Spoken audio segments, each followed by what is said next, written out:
ஏர் show RCB கொண்டாட்டங்களில் பறிபோன உயிர்கள். ஈசாலா cup நம்தேன்னு 18 வருஷமா ஐபிஎல் கோப்பைக்காக காத்துட்டு இருந்த ஆர்சிபி அணியோட வெற்றி ஒரே நாள்ல சோக நிகழ்வா மாறி போயிருக்கு. கட்டுக்கடங்காம ரசிகர்கள் ஒரே இடத்துல கூடினதும் என்ன செய்யறதுன்னு தெரியாம கூட்ட நெரிசல் ஏற்பட்டு 11 பேர் உயிரிழந்த நிகழ்வு கோப்பையை ஜெயிச்ச மகிழ்ச்சிய 24 மணி நேரத்துக்குள்ள விமர்சனமா மாத்திருக்கு. இந்த நிகழ்வுல மட்டுமில்ல, போன வருஷம் ஜூலைல உத்தரப்பிரதேசத்துல போலே பாபா சொற்பொழிவை கேட்க வந்த இடத்துல 121 பேர் கூட்ட நெரிசல்ல இறந்தது. சென்னையில விமானப்படை சார்பில் நடந்த ஏர் ஷோல பொதுமக்கள் கூட்ட நெரிசல்ல இறந்தது. கும்பமேளாவில் நடந்த இறப்புகள்னு பொது நிகழ்ச்சிகள்ல முறையான ஏற்பாடுகள் இல்லாம கூட்ட நெரிசல்ல இறக்கிறது தொடர்கதையாகி வருது. கூட்ட நெரிசலில் பறிபோகும் உயிர்கள் எந்த இடத்தில் நடக்கிறது தவறு? நெருக்கடி நேரங்களில் நிலையை கட்டுப்படுத்த முடியாமல் போக என்ன காரணம்? இதையெல்லாம் தான் ஸ்பாட்லைட்ல பார்க்க போறோம். வீதிகள்ல பேரணி செல்ல அனுமதி மறுப்பதா கூறப்பட்டுச்சு.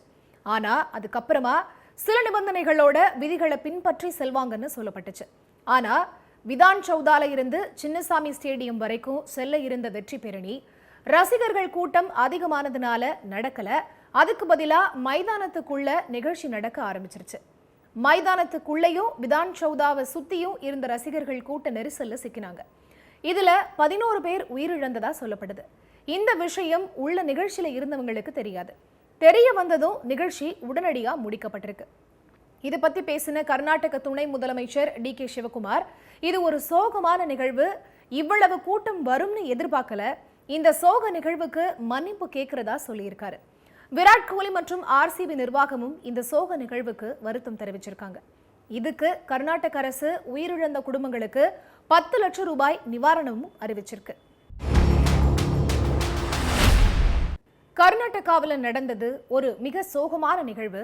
ஆனா இந்த நிகழ்வு நடக்கிறதுக்கு முன்னாடியே மாநில அரசுகளுக்கும் மத்திய அரசுக்கும் நடந்திருக்கிற பல முன்னுதாரணமான நிகழ்வுகள் இருக்கு. சென்னையில நடந்த விமானப்படை சாகச நிகழ்ச்சியான ஏர் ஷோல கூட்ட நெரிசல்ல சிக்கி 5 பேர் இறந்ததும் பலர் தண்ணி இல்லாம தவிச்சதும் மோசமான படிப்பினையா அமைஞ்சிச்சு. அதே போல உத்தரப்பிரதேசத்துல நடந்த மகா கும்பமேளா நிகழ்வுல 30 பேர் கூட்ட நெரிசல்ல உயிரிழந்த நிகழ்வுகளும் மோசமான படிப்பினைய அரசுகளுக்கு கொடுத்திருக்கு. இது தவிர போலே பாபா சொற்பொழிவு கேட்க வந்த 121 பேர் கூட்ட நெரிசல்ல உத்தரப்பிரதேசத்துல உயிரிழந்தது கடும் விமர்சனங்களுக்கு உள்ளாக்கப்பட்டுச்சு. இந்த நிகழ்வுகள் எல்லாம் நடந்தும் மக்கள் நெருக்கம் அதிகமுள்ள பெங்களூர்ல அதிக ரசிகர் கூட்டத்தை வச்சிருக்கிற ஆர்சிபி அணியோட வெற்றி விழாவை இப்படி முன்னேற்பாடு இல்லாம இவ்வளவு அவசர கதியில நடத்த வேண்டிய அவசியம் என்னங்கிற கேள்விகளும் எழுப்பப்படுது. ஆர்சிபி அணி ஐபிஎல்ல இருக்கிற ஒரு அணி. ஒரு கார்ப்பரேட் அணியோட வெற்றியை அரசே மாநிலத்தோட வெற்றிங்கிற பெயர்ல கொண்டாட வேண்டிய தேவை எங்க இருந்து வந்துச்சுன்னு கர்நாடக அரசு நோக்கி கேள்விகளும் எழுப்பப்படுது. இதே வெற்றி விழாவை சிஎஸ்கே ஜெயிச்சப்ப கலைவாணர் அரங்கத்துல தமிழ்நாடு அரசு சரியான திட்டமிடலோட நடத்தின நிகழ்வுகளையும் ஒப்பிட்டு பார்க்க வேண்டியதா சொல்றாங்க அரசியல் பார்வையாளர்கள். அதே சமயம் அரசியல் கட்சிகளோட போராட்டங்களுக்கோ மாநாட்டுக்கோ காவல்துறை அனுமதி அளிக்கும் போது சில நிபந்தனைகளை முன்வச்சா அதை அரசியலாக்குற நடைமுறையும் தொடர்ந்து வரத பார்க்க முடியுது.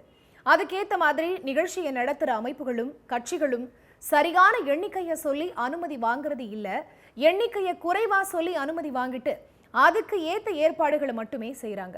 அதுக்கப்புறமா அந்த நிகழ்ச்சியில லட்சக்கணக்கில் கலந்துகிட்டதா எண்ணிக்கையை சொல்றாங்க அப்படிங்கிற குற்றச்சாட்டும் காவல்துறை தரப்புல சொல்லப்படுது.